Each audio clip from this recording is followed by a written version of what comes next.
Hello friends, आप सभी को हमारे यूट्यूब चैनल पर स्वागत है। तो आज हम स्टार्ट करने वाले हैं युक्ति पब्लिकेशन की आपकी एनसीईआरटी पर आधारित सामान्य ज्ञान सार श्रृंखला जो कि वन लाइनर है। और ये जो क्वेश्चन आंसर हम आपको कराएंगे ये सभी प्रतियोगी परीक्षाओं के लिए जिसमें सामान्य ज्ञान पूछा जाता है उसके लिए संपूर्ण तैयारी है। बस आप ये सीरीज़ कंप्लीट कर लोगे तो आपको कहीं और से पढ़ने की ज़रूरत नहीं पड़ेगी। साथ ही आपकी 50,000 से प्लस इसमें क्वेश्चन है, तथ्य हैं और सरल और रोचक तरीके से प्रश्नोत्तरी का तालिका द्वारा प्रस्तुतिकरण किया गया है। साथ ही इसमें आपका पूरा चैप्टर वाइज है, जैसे प्राचीन भारत हम आपको स्टार्ट करेंगे, फिर मध्यकालीन भारत, फिर आधुनिक भारत, फिर भारत का भूगोल, फिर ऐसे ही करके हम टोटली संविधान सब पूरी बुक का कंप्लीट कर लेंगे। ठीक है, तो आज जो हमारा टॉपिक रहेगा वो इतिहास रहेगा। अध्याय 1 है भारतीय इतिहास, और भारतीय इतिहास में आपका प्राचीन भारत है और प्राचीन भारत में भी आपका सिंधु या हड़प्पा सभ्यता है। तो सिंधु या हड़प्पा सभ्यता से जो भी इम्पोर्टेंट क्वेश्चन होंगे उन्हें हम कंप्लीट करेंगे। फिर जैसे ही हम आपके डेली चैप्टर वाइज कराते चलेंगे, जैसे फिर वैदिक सभ्यता आ जाएगी, वैदिक सभ्यता के बाद आपका बौद्ध धर्म एवं जैन धर्म आ जाएगा। तो इस तरीके से हम डेली आपका चैप्टर वाइज कराएंगे। ठीक है, तो आज हम चलते हैं अपने पहले पर, जिसमें प्राचीन भारत में हमारी सिंधु घाटी सभ्यता है। तो सिंधु घाटी सभ्यता में हमारा जो पहला क्वेश्चन रहेगा, तो पहला ही आपका क्वेश्चन जो है वो आपका रहेगा कि हड़प्पा सभ्यता का सर्वप्रथम मान्यता प्राप्त काल क्या है। जो हड़प्पा सभ्यता है तो उसका सबसे ज़्यादा सर्वाधिक मान्यता प्राप्त काल कौन सा है, टाइम पीरियड कौन सा है, तो 2500 ईसा पूर्व से 1700 ईसा पूर्व तक है। कितना है, 2500 ईसा पूर्व से 1750 ईसा पूर्व जो है वो हड़प्पा सभ्यता का सर्वाधिक मान्यता प्राप्त काल है। और फ्रेंड, हड़प्पा सभ्यता से बहुत सारे क्वेश्चन पूछे जाते हैं, आप सभी को पता होगा।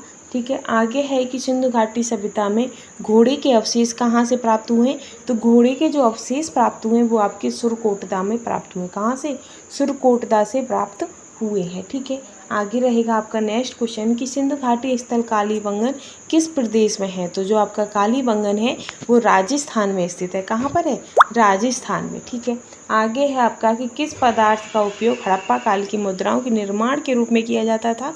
तो जो सैल खड़ी जो होती थी उनका जो यूज था वो हड़प्पा काल की मुद्राओं को बनाने में किया जाता था। ठीक है, आगे हम बढ़ेंगे नेक्स्ट क्वेश्चन पर।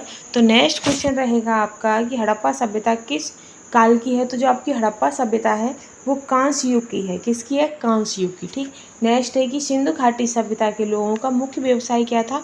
तो सिंधु घाटी सभ्यता के जो मुख्य लोगों का जो व्यवसाय था वो व्यापार था। ठीक, हड़प्पा सभ्यता के निवासी थे। तो हड़प्पा सभ्यता के निवासी कैसे थे, तो वो आपके शहरी थे। कैसे थे, शहरी। ठीक है, नेक्स्ट है कि सिंधु सभ्यता के घर किससे बनाए थे।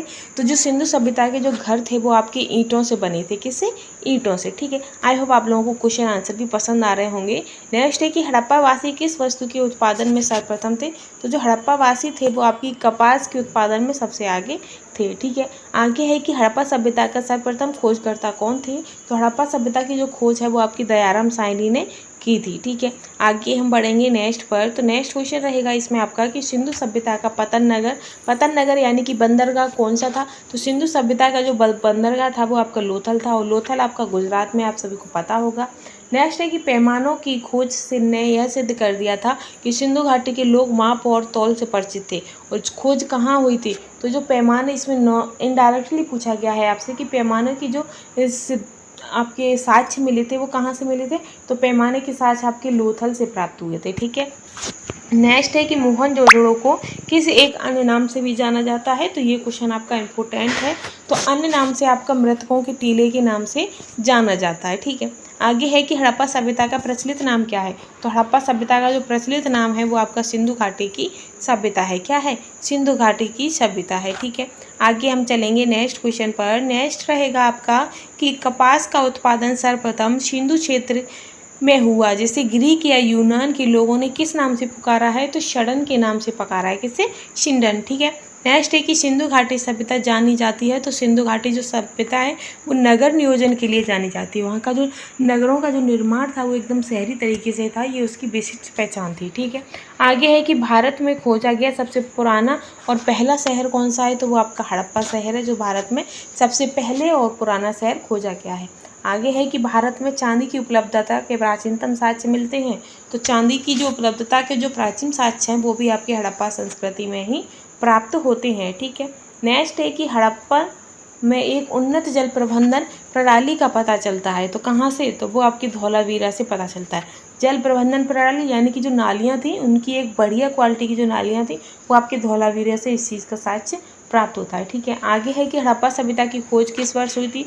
तो हड़प्पा सभ्यता की जो खोज है वो दयाराम साहनी ने 1921 में की थी। ठीक है, नेक्स्ट क्वेश्चन आता है कि हड़प्पा के मिट्टी के बर्तनों पर सामान्यतः किस रंग का उपयोग हुआ है? तो हड़प्पा की जो मिट्टी के बर्तनों पर जो सामान्यतः लाल रंग का प्रयोग हुआ है। ठीक है, आगे है कि सिंधु घाटी सभ्यता की विकसित अवस्था में किस स्थल से घरों के कुएं के अवशेष मिलते हैं? तो जो मोहनजोदड़ो है वहाँ जो मोहनजोदड़ो से घरों में कुओं के अवशेष प्राप्त होते हैं। ठीक है, आगे चलेंगे हम नेक्स्ट पर कि सिंधु घाटी सभ्यता को खोज निकालने में जिन दो भारतीयों का नाम जोड़ा है वे हैं। तो वो कौन कौन से हैं? तो दयाराम साहनी और रखालदास बनर्जी हैं, जिनकी सिंधु घाटी की जो सभ्यता है उसकी खोज में इनका नाम जोड़ा हुआ है। ठीक है, आगे है कि रंगपुर जहाँ हड़प्पा की समकालीन सभ्यता थी वो कहाँ पर है?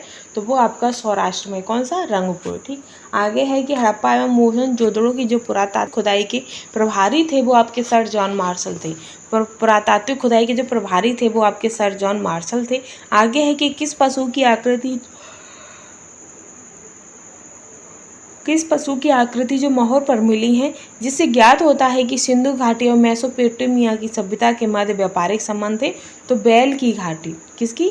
बैल के जो साक्ष्य हैं, बैल की जो मोहर हैं उससे पता चलता है कि सिंधु घाटी और मेसोपोटामिया की सभ्यता के मध्य व्यापारिक संबंध रहे थे। आगे है कि हड़प्पा के लोगों की सामाजिक पद्धति कैसी है? तो हड़प्पा के लोगों की जो सामाजिक पद्धति थी वो उचित समतावादी थी। आगे है कि हड़प्पा सभ्यता के अंतर्गत हल से जोते गए खेतों का साक्ष्य कहाँ से मिला है? तो हल से जोते गए खेतों का जो साक्ष्य है वो आपका कालीबंगा से प्राप्त हुआ है। ठीक है, आगे हम बढ़ेंगे। नेक्स्ट है कि सैंधव सभ्यता की ईंटों का अलंकरण किस स्थान से मिलता है? तो ईंटों पर जो अलंकरण है वो आपका कालीबंगा से प्राप्त होता है। नेक्स्ट है कि मोहनजोदड़ो कहाँ स्थित है? तो मोहनजोदड़ो आपका सिंध प्रांत में स्थित है। आगे बढ़ेंगे कि सिंधु सभ्यता में बृहत स्नानागार पाए जाते हैं। तो सिंधु सभ्यता में जो बृहत स्नानागार हैं वो आपकी मोहनजोदड़ो में पाए जाते हैं। ठीक है, नेक्स्ट रहेगा कि हड़प्पा कालीन स्थलों में अभी तक किस धातु की प्राप्ति नहीं हुई है? तो हड़प्पा कालीन स्थलों में अभी तक लोहे की जो धातु की लोहा धातु जो है उसकी प्राप्ति नहीं हुई। इसीलिए एक क्वेश्चन आता है कि किस धातु से अपरिचित थे? तो सिंधु घाटी के जो लोग थे वो आपके लोहे से अपरिचित थे। ठीक है, आगे रहेगा कि किस पशु के अवशेष सिंधु घाटी सभ्यता में प्राप्त नहीं हुए हैं? तो जो गाय है, गाय के जो साक्ष्य हैं वो सिंधु घाटी सभ्यता में अभी तक प्राप्त नहीं हुए हैं। नेक्स्ट है कि स्वतंत्रोत्तर भारत में सबसे अधिक संख्या में हड़प्पा युगीन स्थलों की खोज किस प्रांत में हुई है? वो आपकी गुजरात प्रांत में हुई है सबसे ज़्यादा हड़प्पा युगीन स्थलों की खोज। नेक्स्ट है कि किस हड़प्पा कालीन स्थल से नृत्य मुद्रा वाली स्त्री की कांस्य मूर्ति प्राप्त हुई है? तो जो आपकी नृत्य मुद्रा वाली जो कांस्य मूर्ति है वो आपकी मोहनजोदड़ो से प्राप्त हुई है। ठीक है, आगे है कि हड़प्पावासी किस धातु से परिचित नहीं थे? तो हड़प्पावासी लोहा से परिचित नहीं थे। ठीक है, आगे है कि किस हड़प्पा कालीन स्थल से युगल समाधान का साक्ष्य मिलता है?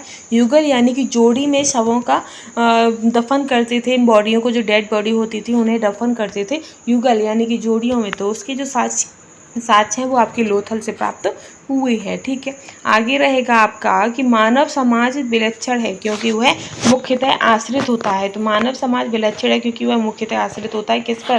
तो संस्कृति पर। ठीक है, नेक्स्ट है कि सिंधु सभ्यता संबंधित है। तो सिंधु सभ्यता जो है वो आपकी अर्ध प्रागैतिहासिक युग से संबंधित है। ठीक है, नेक्स्ट है कि सिंधु घाटी की सभ्यता गैर आर्य थी क्योंकि वह थी। तो गैर आर्य थी क्योंकि वह नगरीय सभ्यता थी। ठीक है, आगे हम बढ़ेंगे कि सिंधु घाटी सभ्यता को आर्यों से पूर्व ही की रखे जाने की महत्वपूर्ण कारक क्या है? तो मृदभांड थे। ठीक है, आगे है कि सिंधु घाटी संस्कृति वैदिक सभ्यता से भिन्न थी क्योंकि इसके पास विकसित शहरी जीवन की सुविधाएं थी। क्या था इसके पास विकसित शहरी जीवन की सुविधाएं थी। ठीक है, आगे है कि हड़प्पा संस्कृति की जानकारी का मुख्य स्रोत क्या है? तो पुरातात्विक इसकी मुख्य स्रोत है पुरातात्विक खुदाई। आगे है कि सिंधु घाटी के निवासियों की सभ्यता को जानने का मूल स्रोत है वहाँ पाए गए बर्तन, जेवर, हथियार या जो औजार हमें प्राप्त हुए हैं सिंधु घाटी से, वहाँ से हम उनकी निवासियों की सभ्यता को जानने का जरिया जान सकते हैं। उन्हीं से हम उनकी सभ्यता का पता करते हैं। ठीक है, आगे है कि भारत में चांदी की उपलब्धता के प्राचीनतम साक्ष्य मिलते हैं। तो हड़प्पा कालीन से फिर है कि हड़प्पा में मिट्टी के बर्तनों पर सामान्यतः किस रंग का प्रयोग किया गया था, तो लाल रंग का। ठीक, आगे है कि मूर्ति पूजा का आरंभ कब से माना जाता है, तो जो मूर्ति पूजा का जो आरंभ है वो आपका पूर्व आर्य से माना जाता है। ठीक, नेक्स्ट है कि विशाल स्नानागार किस पुरातत्व स्थल में पाया गया था, तो जो विशाल स्नानागार था वो आपका मोहनजोदड़ो से प्राप्त हुआ था। ठीक है, आगे रहेगा इसी में कि सभ्यता हड़प्पा सभ्यता स्थल लोथल स्थित है। लोथल कहाँ पर है, तो ये आपका गुजरात में स्थित है। नेक्स्ट है कि धौलावीरा किस राज्य में स्थित है, तो धौलावीरा आपका गुजरात में है। कौन सा हड़प्पी नगर 3 भागों में विभक्त है, तो जो धौलावीरा है वो आपकी पूरे 3 भागों में विभक्त होता है। ठीक है, फिर तो ये आपका यहाँ का जो टॉपिक था हमारा सिंधु घाटी सभ्यता, उसके संबंध जो भी इंपॉर्टेंट क्वेश्चन थे वो हमने कंप्लीट कर लिया है। नेक्स्ट वीडियो का जो हमारा टॉपिक रहेगा वो वैदिक सभ्यता रहेगा। वैदिक सभ्यता से संबंधित जो भी इंपॉर्टेंट क्वेश्चन होंगे जो हमारे एग्जाम के टाइप के एग्जाम को देखते हुए इंपॉर्टेंट है, उन सभी को हम कंप्लीट करेंगे। और ये बेहतर सीरीज, अगर इसका कंटेंट आपको पसंद आ रहा है, मेरे द्वारा पढ़ाना हुआ आपको अच्छा लग रहा है, यदि आपको कोई राय देनी है तो हमें कमेंट में राय भी दे सकते हो। साथ ही अपना सपोर्ट हम पर बनाए रखिएगा और ऐसी ही लेटेस्ट वीडियो के लिए चैनल के साथ बने रहिएगा। Thanks for watching.